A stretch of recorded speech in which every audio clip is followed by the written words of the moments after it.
একটি ছোট্ট গ্রামে, যেখানে পাহাড়ের কোল ঘেঁষে নদী বয়ে চলে, সেখানে একটি গুরুত্বপূর্ণ সম্মেলনের আয়োজন করা হয়েছিল।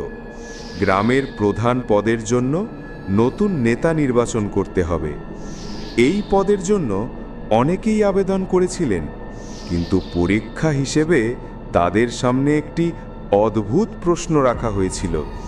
মনে করো, এক বর্ষার সন্ধ্যায় তুমি নদীর ধার দিয়ে একটি নৌকায় যাচ্ছ। নদীর তীরে তুমি দেখলে তিনজন মানুষ দাঁড়িয়ে আছে। প্রথমজন তোমার মা, যিনি তোমাকে জীবন দিয়েছেন এবং সব সময় তোমার পাশে ছিলেন।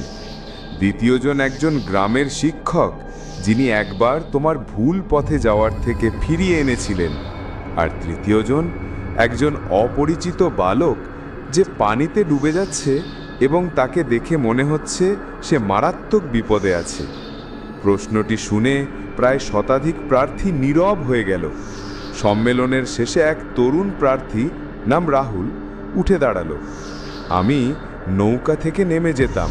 আমি নৌকাটি শিক্ষকের হাতে দিয়ে বলতাম, বালকটিকে বাঁচান, তাকে নিরাপদে তীরে পৌঁছে দিন। আর আমি আমার মায়ের হাত ধরে তীরে দাঁড়িয়ে থাকতাম, তাকে সান্ত্বনা দিতাম যতক্ষণ না শিক্ষক ফিরে আসেন। এই উত্তর শুনে মহেশবাবু আর অন্য সকলে স্তব্ধ হয়ে গেল। মহেশবাবু হেসে বললেন, তুমি আমাদের শিখিয়েছ যে সফলতা শুধু নিজের জন্য নয়, সবাইকে নিয়ে এগিয়ে যাওয়ার মধ্যে। রাহুলের এই উত্তর গ্রামের মানুষের মনে চিরকালের জন্য গেঁথে গেল।